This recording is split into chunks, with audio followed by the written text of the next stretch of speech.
I'm Amanda. And I'm Mike. And this is Saturday Morning Cereal.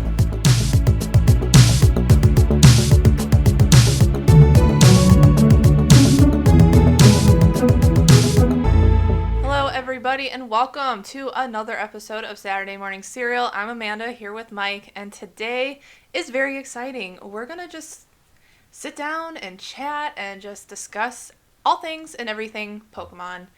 And the reason why I wanted to do this episode is because Ash Ketchum is leaving the whole entire series, and it's bittersweet. What do you think of it, Mike? I think that's a long time overdue. I mean, how long can this 10-year-old stay 10? And how many times does he have to either win or lose a championship? I think it's great to move on from the character. I agree.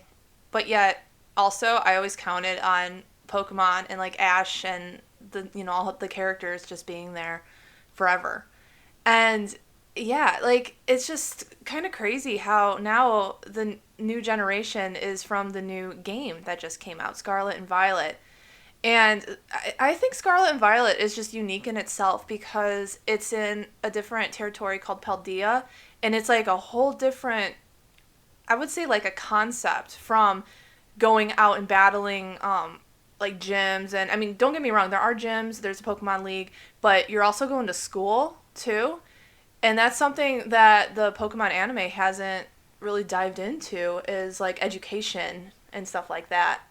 I think the Pokemon anime, I think Ash went to a school in Alola. I think He did. During Sun and Moon he went to school. Yeah, he did.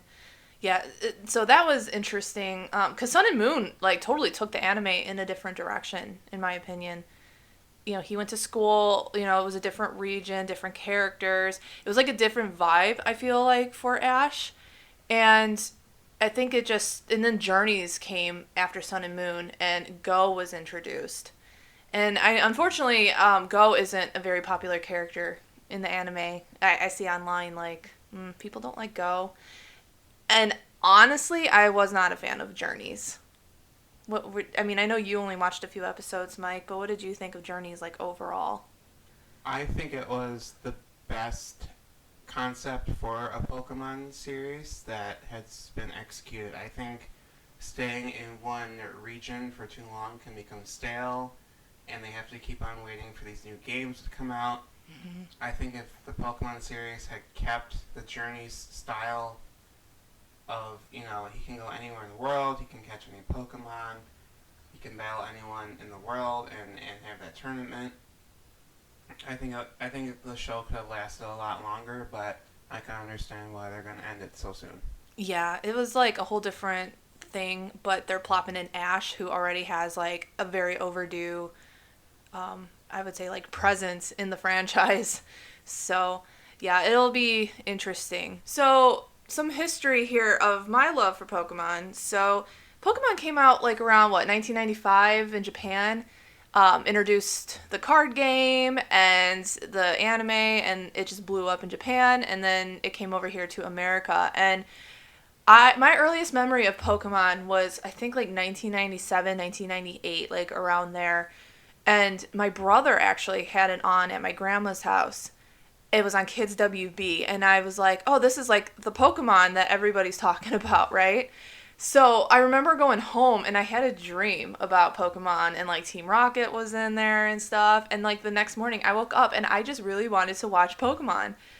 And I did, and I fell completely in love with it. And I am, in my 30s now, and I'm still obsessed with Pokemon. I have like a Team Rocket background and stuff, but 8-year-old Amanda would wake up early on a weekday before school, and I would watch the new anime episode of the day, week, I don't remember. And then, I don't know if you remember, Mike, the Kids WB, like, commercials would, like, take Batman and Pokemon and Animaniacs and, like, mash it into, like, this advertisement. It was fun. Kids these days won't even know what that is. But, it was just, I was completely overtaken by Pokemon. And then I remember going to visit my cousin in Iowa, and we bought the card game. And I know my dad is kicking himself right now because those first edition like booster packs, and then like the jungle set and the fossil set. Those are worth so much money now unopened. It's ridiculous. And I know my dad is like, "Oh, I should have just stored one aside." But, I was totally obsessed with the card game, and then the video games came out. So I got a Game Boy Color for my birthday. It was like the best birthday present I ever got. And I remember I played, it was Pokemon Blue was my first game. And then my sister had Pokemon Red, my brother had Pokemon Yellow. So it was cool because us siblings, we could, trade Pokemon back and forth.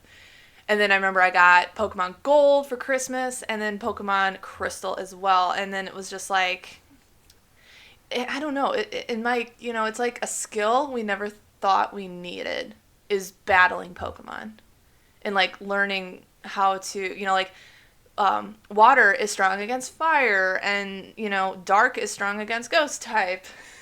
I mean, it's just one of those skills that, it's very unnecessary in your everyday life, but then you pick up these Pokemon games, old or new, and you know how to play it.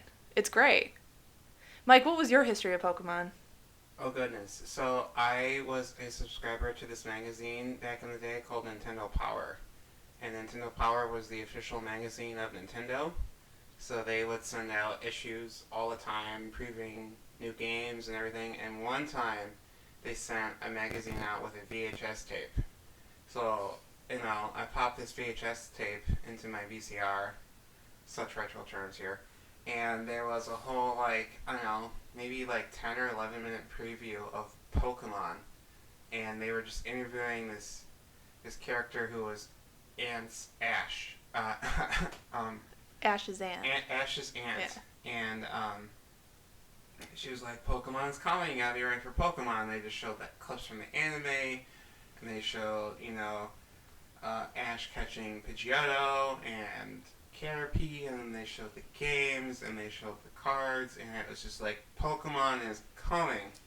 So, of course, it must have been for Christmas or for my birthday, I got Pokemon Blue. And then a couple days later, I went to a sleepover at a friend's house, and I couldn't wait to tell everyone about Pokemon.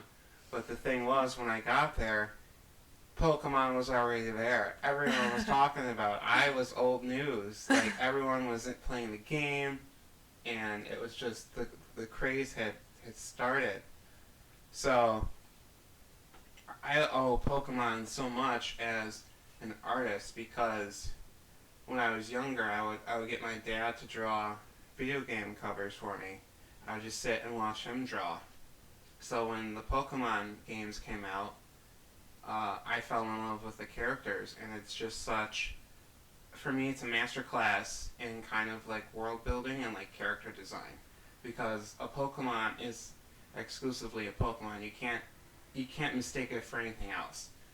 So when these came out, I would start drawing them all the time, and eventually, I was that little boy sitting alone in class drawing Pokemon between classes, and people would come up to me and be like, "Hey, Mike, can you draw me this Gyarados, or can you draw me Scyther, or Jolteon, or Pikachu?" And I would just draw these Pokemon characters for my classmates. That's so cool. We would play the video game during recess, and then, of course, Pokemon cards got banned at school. Mm-hmm. I had a really bad trade experience one time with my Pokemon cards, and that was the first time I ever did it, and I'll never do it again. So, yeah. I mean, I got robbed of all my good Pokemon cards when I was young. And I don't know, I think I might have mentioned it on here, but yeah, I got my neighbor and his friend, one of them, stole all my cards when I turned my back. All my good ones. So all my good ones are gone. It sucks. But, it was just one of those things, too, where, it still pisses me off up to this day. How dare you take my Pokemon cards? Because now, like I said, the first generation games or the cards are so much money. Even Charmander is worth some money. It's ridiculous. So yeah, and then there was the Pokemania of 1999 2000s, and guys, you can watch some people do God's work on YouTube, and they post all these old videos of like the commercials of news broadcasts. There's even Pokemon Live that came out in 2000, and I remember I was like wanting so bad to go see it, but it never came in our area. But as like time came around, like I got older, I was researching into Pokemon Live, and they opened in Radio City in New York. And there's like a couple people that are now big stars, like Dominic Nolfi, I think his name is. He starred in Jersey Boys, and he's like a big Broadway actor. Andrew Rannells, he played James. I love him. He's like one of my favorites. He's a Broadway actor, and he's also an actor. He's in Girls, and he pops up in just random shows and movies, so he's great. And then I actually, I had a really big Wicked phase in high school, and I live in the Chicagoland area, so I would go see it in Chicago, and the Elphaba, the actress that played Elphaba, her name was Dee Racioli. She played Ash's mom in Pokemon Live, and I got some insight on that show as well. And it's just like one of those things where it was like their first show, they wanted to make some money to get their foot in the door of the community, and it's like, it's understandable, and it's like, probably looking back on it, they're embarrassed as hell. I think Andrew Rannells is, but, it served the little kids, and as an 8-year-old, 9-year-old, I would have been thrilled to go see that. So, you gotta take it for what it was.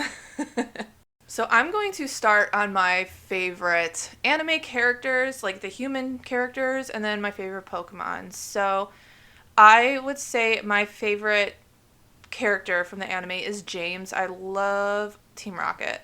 Like, Team Rocket was like my first favorite character, like my first favorite characters, my first OTP, like my first everything. And I owe them so much because they were like, Pokemon is still my comfort, and every time they would come on the TV, I would just light up. And I still do, because they're funny and they're relatable, especially as an adult now. There's a really good episode, and it's called The Do's and Don'ts. I think it's season 5, but oh my god, it's so relatable with like your like jobs and stuff. But anyway, I love James just because he's goofy, but yet he's real and he's vulnerable. And he's a really good compliment to Jessie, who's very, she's very hard ass, basically. So, I love Jessie, I love James, I love Meowth, and I love Wobbuffet. But James is probably my favorite out of all of them. And I do love Brock. Brock is really fun, too. Just because he just has these quips. He's like the dad of the trio. And we love Eric Stewart. His voice acting, because Eric Stewart also voices Butch, the other Team Rocket, Cassidy and Butch, and his range is so great, like going from James to Brock to Butch, and but we love all the voice actors. Just shouting that out is Veronica Taylor. We met her at Indiana Comic Con, and she was the sweetest. We were dressed as Jessie and James, and she loved us. She even took a picture of us on her phone. She was just such a sweetheart, and we're dying to meet Rachel Lillis and Eric Stewart one day. So, but anyway, going back to the characters, yeah, I think like James is hands down my favorite Team Rocket, and then my favorite Pokemon is Squirtle. I just love the Squirtle Squad. That was that was probably the hook for me, was the Squirtle Squad episode, just because like, I don't know, it's just these little turtles, and they're just these like little badass like gangster turtles. And then, like, Squirtle takes off his sunglasses at the end, and he's just this little, like, cute, squishy Pokemon. But he's so great. He's so strong and, so loyal. But he's also... I remember that episode, the Island of the Giant Pokemon. And, like, Bulbasaur, he's just kind of like, yeah, whatever. But Squirtle's just like, yo, come on, guys. Like, we gotta do this. And then he respects Pikachu. Because, Pikachu is always in first command, but Squirtle is, probably second. No, Squirtle has leadership experience. Squirtle was part of the Squirtle Squad. Yeah. He's the leader of that group, okay? Yeah. Pikachu was just a sidekick to Ash. Squirtle is his own standalone character before Pikachu came along. Mm-hmm. Yeah, so I love Squirtle. I love Score Bunny, because it's a bunny. But it was just, like, cool, though, too. For the first time, I started Pokemon Sword and Shield with a fire type. I always start with a water type, but Sword and Shield was like the first time I started with a fire type. So, and I really liked my family, a couple members, like my brother, he used to play soccer and he played soccer a lot and we would go to his games and stuff. So like we're kind of a soccer family. And just the moves he has, like Pyro Ball, was like so cool because it just reminded me so much of a soccer player. So that was fun. Score Bunny, Cinderace, they're fun. And then I really like Shellos for no reason, just because it's cute. Who are your favorites, Mike?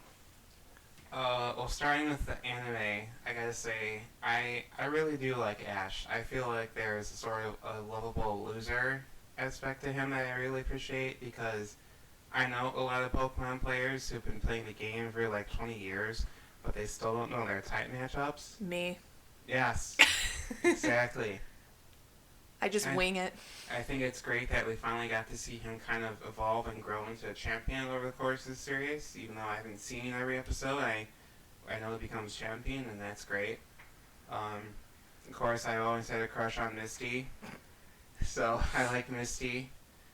Team Rocket, I wasn't as crazy about them as Amanda, but I appreciate their humor as an adult now. Gosh, my favorite Pokemon. I've got a list. Yeah, you do. So obviously, just for like design purposes, like I really do enjoy Jolteon as like my favorite design. And I like Jolteon, I like electric types, I like fast Pokemon like that, dog-like Pokemon, so Jolteon is great. I really do have a soft spot for Squirtle as he was my first Pokemon, and what boy in the 90s didn't love turtles, Squirtle, Ninja Turtles. Oh man, Donphan is another favorite. I love elephants, I love the fact that you can roll into a ball and like crush things. I like Lantern and Mantike. Greninja. Greninja is one of my favorites. Like, you love that Greninja. I think I did a whole school project on Dart Frogs, so I just love Dart Frogs. I love the ninja look. It all came together so well. He was one of my main characters I played in Super Smash Brothers. So as soon as he becomes available in Scarlet and Violet, I'm definitely going to get a shiny Greninja. I think I speak for everybody, though, that Charizard is everybody's favorite, like, naturally. Charizard or Mewtwo? Yeah, I don't like Mewtwo. I never really did. I mean, don't get me wrong, and this is something, too, we'll just, turn the page here, was, like, the adult aspect of the Pokemon craze, like, our parents, and how, like, my mom didn't get it, but she supported it. My dad really got into the cards. Like, he would, bless my parents' hearts. They would buy us the cards, especially if we were good. And then my dad would watch us open the cards. And, if we got a holographic, he'd be like, yes, or, he'd be like, all right, let's open up those holographics, I think they just had a good time watching their kids enjoy something like Pokemon. Even though it probably was not friendly on their wallets. And, up to this day, I still appreciate them, working hard and, getting my brother and sister and I, the Pokemon stuff we wanted. And, but I just remember the first movie, they took us into the movie theater. And my dad says up to this day, he's like, I had no idea what the heck, because they never sat down really and watched the anime with us. Like, they would pass, through, the room or whatever, and you're watching Pokemon. And even my grandma, my 88-year-old grandma, when she sees Pikachu, like, I mean, I don't think she knows Pikachu anymore, but she knows it's Pokemon. Because my cousins, we were all crazy for it. But my parents took us to the first movie, and my dad said that him and my mom looked at each other like, what the hell is this? Because the first thing that I felt like they introduced, because obviously the movies, parents have to take their kids to the movies. Like, these small children can't go to the movies themselves, right? These 8-year-olds. I just think it's funny how they start the movie with the Pikachu's vacation, when it's just the Pokemon just going Pika Pika, Squirtle Squirtle, blah blah blah blah, like, overcoming obstacles, but they're just talking in their, Pokemon language. And my parents were so confused because they thought that was the movie. They probably thought it was like a secret language that we understood, and they didn't. They were probably like terrified. Yeah. Yeah, so that was like kind of my parents' like foot in the door with Pokemon. And But yeah, my mom, she supported Pokemon, but she wasn't like, but my dad, he really, I think, just enjoyed watching us open the card packs. Um, and then up to this day now, like, I mean, I still love Pokemon. My sister still talks about Pokemon, and my parents know Pokemon, and we've introduced Pokemon to my nephew, and he loves it. He loves Score Bunny and Pikachu. You ask him, like, where's your Score Bunny? He'll go to his toy box and he'll pick up Score Bunny. He loves, like, Pokemon has nursery rhymes on YouTube, and it's great for small children. Also on YouTube is that introduction video that Mike said he got in the mail. So that's funny. It's so cheesy too. Mike, what about your parents? Like, how are they? Like, how did they receive Pokemon? And then, like, I know your siblings weren't into it as much. Well, I'm the youngest sibling, so I didn't have uh, sisters around that age that would have gotten into it with me. They were all about, boy bands at that stage. In sync, Backstreet Um, Boys. and then my parents, they couldn't understand anything I would watch, but my dad and I would sometimes on Sundays when he was off, we would take a bike ride to the local card shop in town, and we would get Pokemon cards. So I remember vividly, getting on my bike, riding down to that card shop, and getting cards. And then I remember one time my dad actually came home and he brought a booster box, the 36 booster boxes, because, there's like a 1 in like 2 chance that Charizard was in there. That so Charizard. we took a whole night, we opened up all of them and we were sorting through the cards and we never got a Charizard.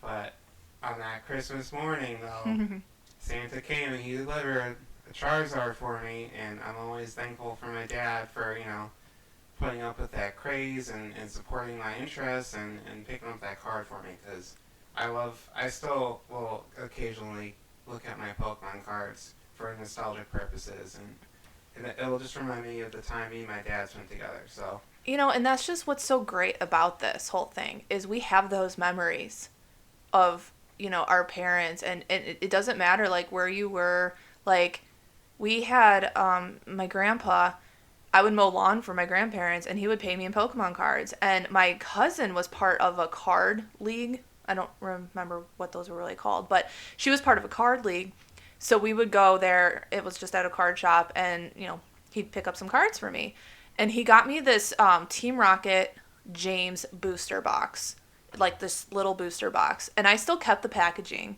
up to this day because it was just something special, because even my grandpa just supported my interests in that, and he's long gone now, and I look at that and it just reminds me of that special moment. It doesn't necessarily remind me of pulling the cards or anything. It just reminds me of going with my grandpa, and hanging out with him. So like you said with your dad, like, it just creates those memories. And recently, you and I fell in love with the Astral Radiance. You fell in love with it. I fell in love with the Astral Radiance. My wallet did not. Okay. Anyway, but I started collecting a couple of the newer cards again. And Mike, you were like, you know what, we should just go ahead and just finish the collection. We gotta catch them all, Amanda. Yeah, so you bought me 2 booster boxes for my birthday. And I'm telling you, we had the most magical millennial night ever. We sat down, we had Harry Potter, actually, out of all movies, playing in the background, and we just, all night, for 2 nights in a row, we just opened all these Pokemon cards.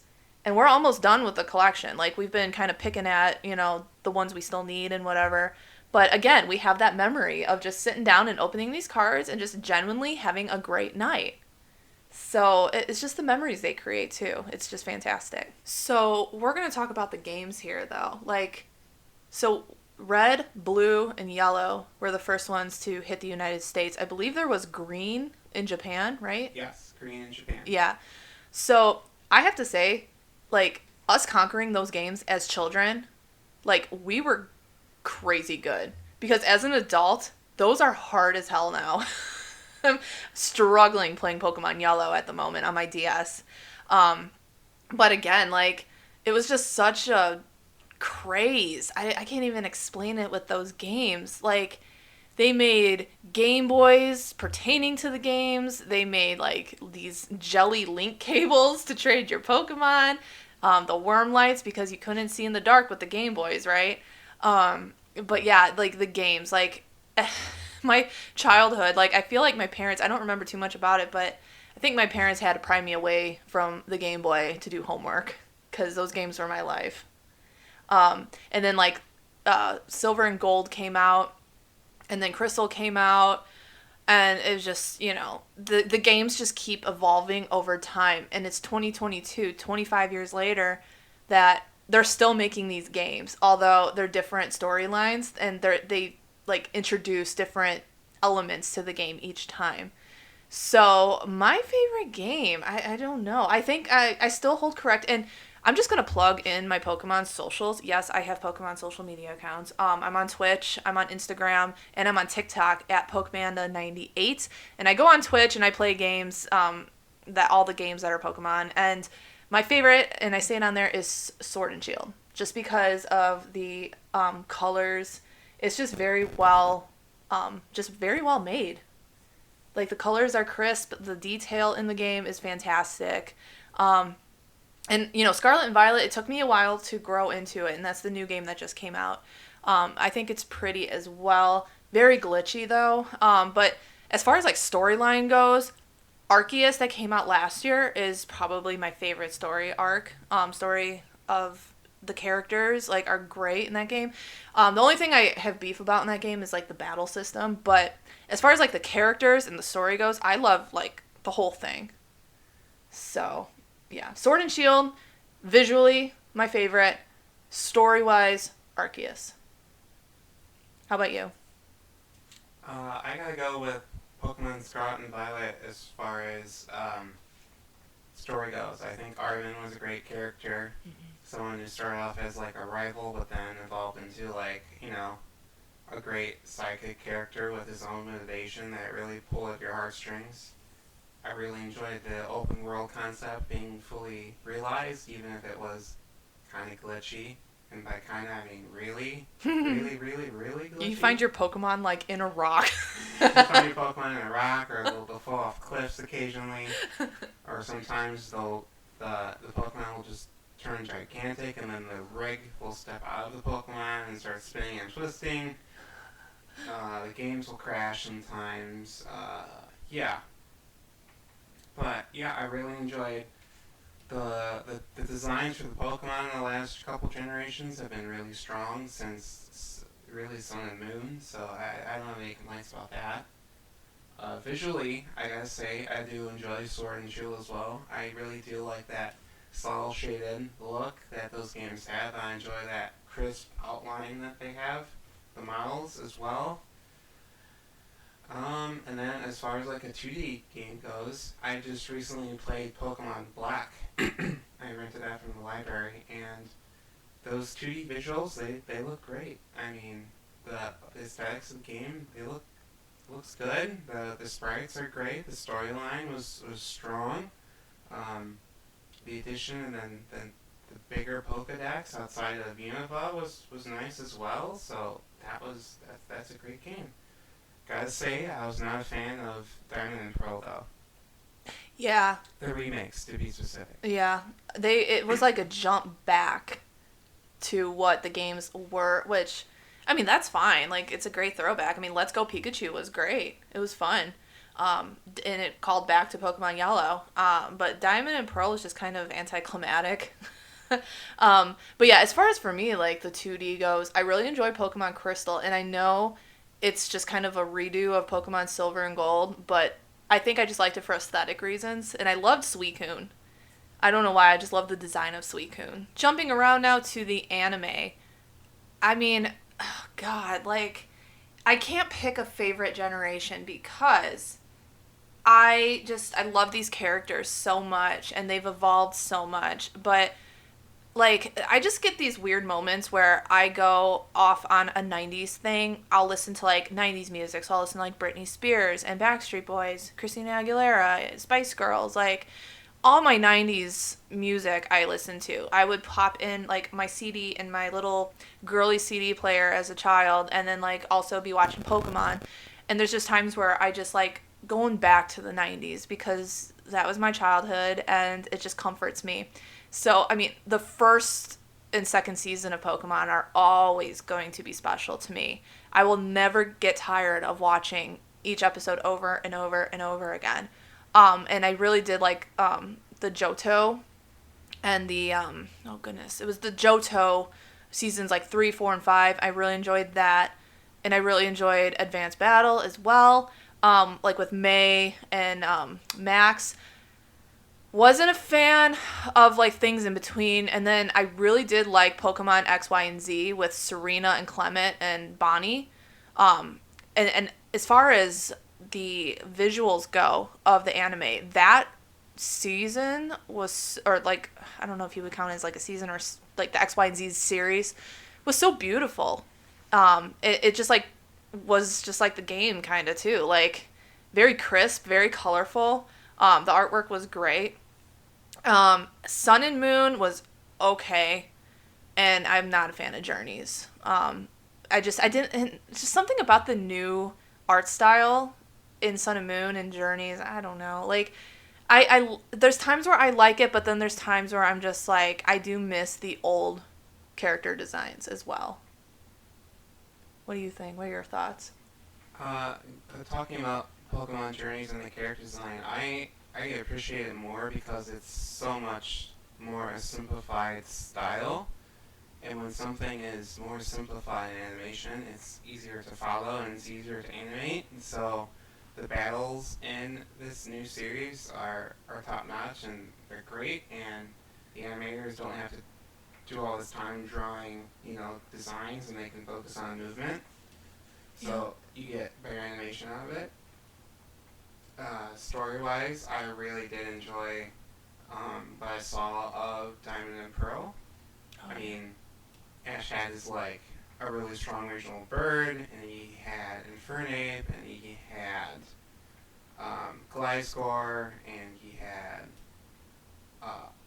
Breezel. He just had like really strong Pokemon in that season, and he went really far. And the writer's like, oh no, how do we nerf this kid? He's getting too strong. And they had him go up against like a Darkrai and a Latios or Latia.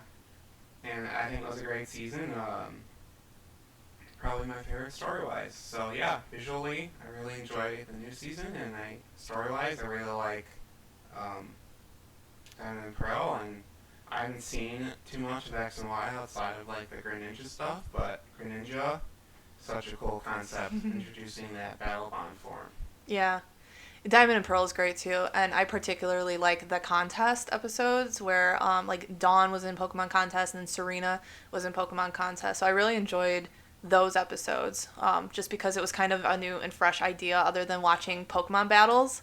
So those are fun.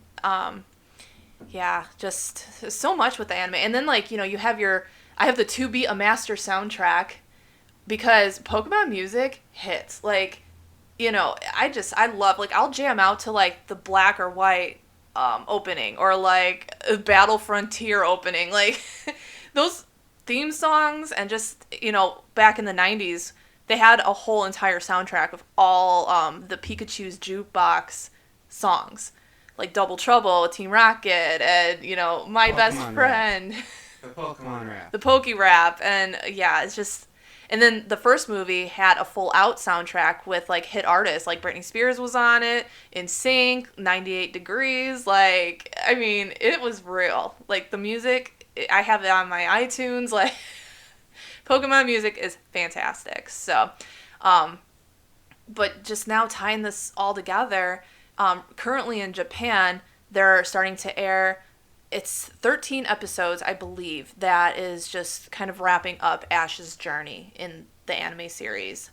So it's bittersweet, like I said before, but it is necessary because, especially Team Rocket, like they don't know what to do with these characters. Right now they have them like on some like safari mission in Paldea looking at these different Pokemon. They're like 1.5 minute things with them. So they don't know what to do with some of these characters anymore. And they have so many to work with right now.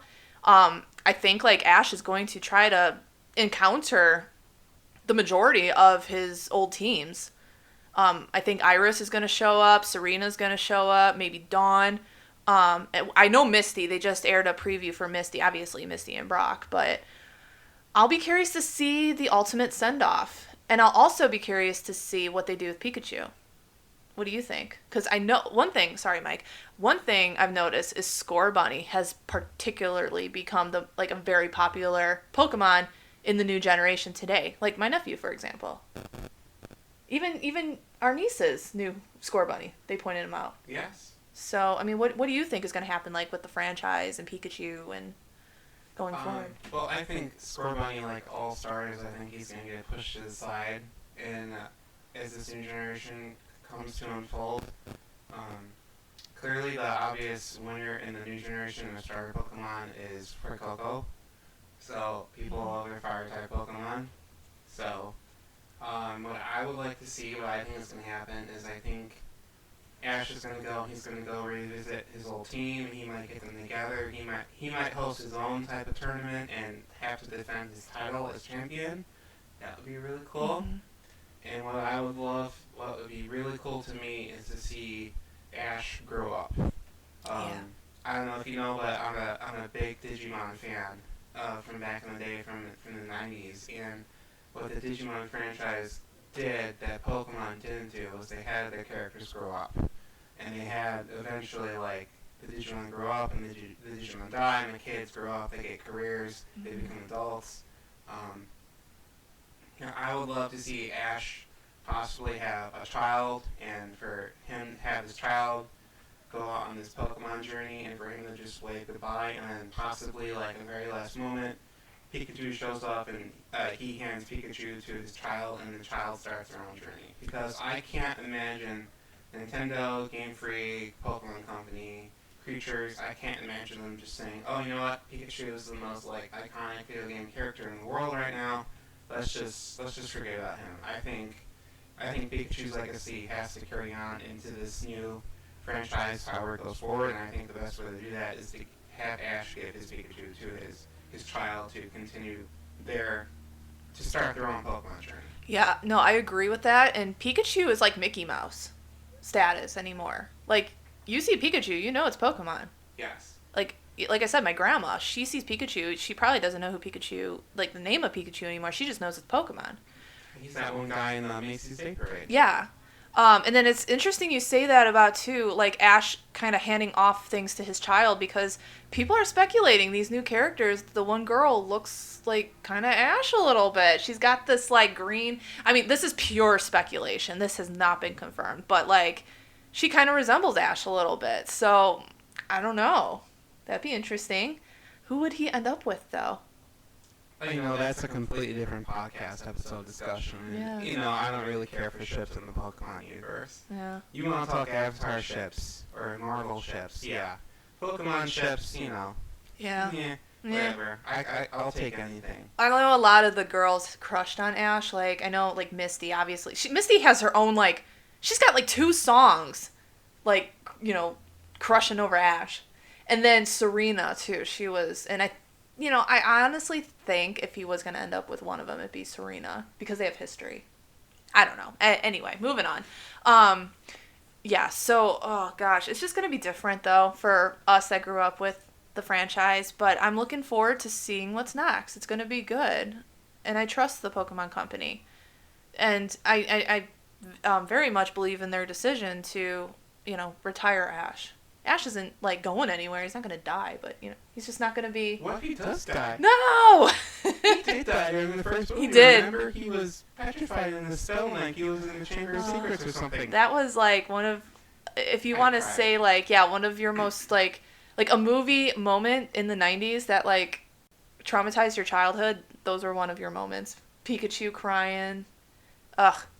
Yeah. And what about when he died in the Haunter and Gaslight Gengar episode? Remember, he was a ghost for a second? I love Sabrina. She's, like, one of my favorite gym leaders, and I love that whole thing, because, I mean, I'm weird, and I like watching ghost stuff. And we know they're not going to kill him. Yeah, no. But, yeah, it's just, you know, I can't believe that Ash is leaving, but yet I can. You know, and let us know what your thoughts are, and I want to know if you grew up with Pokemon like us, and... To be honest, Pokemon's one of the things you and I bonded over. when we Yeah. met. A couple of our first dates were spent playing Pokemon Go. Yeah. Like, we met in 2016, like, in the summer, right during the peak popularity of Pokemon Go. Yeah, it was like when it was released. And I remember we went downtown and I was playing Pokemon Go along Lake Michigan. And I was like, wow, there's water type Pokemon that, isn't in my small hometown. So definitely helped us build our relationship just because it was a huge common interest we had. So it was great.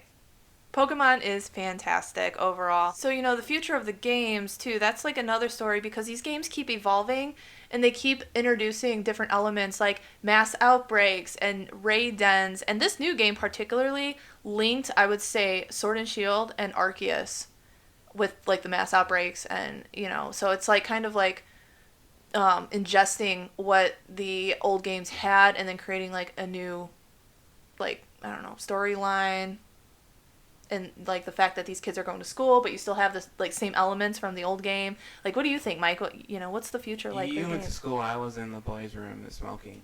Oh Jesus. No, I really do enjoy the new games, and I'm excited about the prospect of DLC coming out for the games, as we got historically with Sword and Shield. So people are speculating that if you go up to the northernmost part of the map in Paldea, you run into this mountain range, and then on the other side of the mountain is Kalos. Oh. So that would be super cool to go back to Kalos, because as we know, Pokemon does remake their games. So we just had a Diamond Pearl, so we are due for a Black and White remake. And then after that, we'll eventually get a Kalos remake. So possibly the Kalos remake could be in the DLC, or in the Paldea region there could be an option to go to like Unova and do the Pokemon Black and White League. So Nice. So cool. what would you like to do with the DLC, or would you just like to see them just develop an entirely new game for a remake? I think the DLC would be sweet. I didn't know that. Yeah, just to go back and the thing about that is too, you can catch new Pokemon, and you and I are trying to catch every Pokemon and their kinds, their different forms, and create a national living dex in Pokemon Home. So that would definitely help a lot too with that. Yeah, I didn't enjoy the DLCs in Sword and Shield, just because you could catch more and new Pokemon, add to your Pokedex, but also just add to your collection in Home. So, what do you think like the new games going forward are going to bring? Or you think they're still going to have like the Pokemon League and all that, or? When Sun and Moon came out, I realized how much I didn't need the gyms. Mm-hmm. I understand the gyms are very crucial in teaching Pokemon type matchups, but as a seasoned player, I didn't feel the need for that lesson, for the 9th time or whatever. Mm-hmm. So in the future, I really do think less gym battles would be cool. I really did enjoy the Titan battles in this game. That was a lot of fun. I did not at all care for those star based raids. Oh though. yeah, no. Those were so awful. And what really stinks about this new game is the fact that Pokemon has a strict set of rules. You do one turn, and the next player goes, this and that. But these raids and these Starmobile things, they do not play by the rules at all. They can just, rapidly heal themselves, they can throw up shields, they can neglect status effects, and stat effects. It's just not fair. The increase in difficulty between, the gym battles and the sort of star raid battles in the raids was such a steep slope. Mm-hmm. Yeah, I hated that so much. I think I battled that last one 4 times. Yeah, I was in tears. I was like, God, I can't beat this. Even your beloved Primate couldn't hold up. Yes, that was sad. And speaking of Primate, there's another evolved form. It's called Infernape in this new game, and I really enjoy when Annihilate. Annihilate. I'm sorry, Annihilate. Infernape's the fire type monkey, but they're both monkeys. Um, I really enjoy it when they add on an evolved form of an existing Pokemon, especially like an old Pokemon like Primate. I really do like that, or a different form of something comes out like Wooper.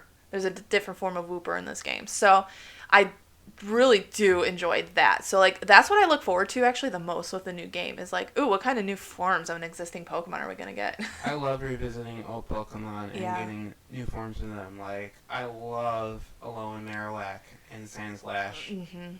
And, who was in Arceus? The Basket Legion was really cool. Oh yeah. Yeah. So I really do enjoy new forms, and I really hope when the DLC comes out for Scarlet and Violet that we get some new forms. Mhm. And we get some cool new Paradox Pokemon. Mhm. How cool would that be? Yeah. And all in all, just wrapping things up here, Pokemon is just it's that. Like if you grew up with it, if you grew up in the fandom and you're an adult now and you still appreciate it, you know what we're talking about. It's just I'm not going to say it's a way of life, but it kind of is. It definitely helps bring people together and it creates memories as well, especially, us with our childhoods and, our parents getting us the cards and stuff. So, yeah, again, let us know what you think of Ash leaving the anime and then what are some earliest Pokemon memories? Like, we want to know. So, yeah. Oh, man. What did I watched some crazy things this week. If you go on my Facebook or on our Facebook Saturday Morning Serial podcast Facebook group, I watched the Harry and Meghan documentary, which as an American, we don't know much about, or I don't know much about the royal family. So that was an eye opener. I'm Vanessa Gillian. Self-explanatory. The unfortunate tragic death of Vanessa, just her family's point of view, and it just shows like how strong a family bond and family love is. And that was really a really good documentary to watch. And then I'm gonna have Mike sit down and watch The Menu. I watched that the other night. Oh my god, it was wild. It was like a mystery, and then there's a lot of humor in it, and and it's not what it sounds like. So that's definitely I recommend that too, and I'll be curious to see your reaction to it, Mike. But anyway, I hope you guys all have a great week, and we will talk to you guys next time.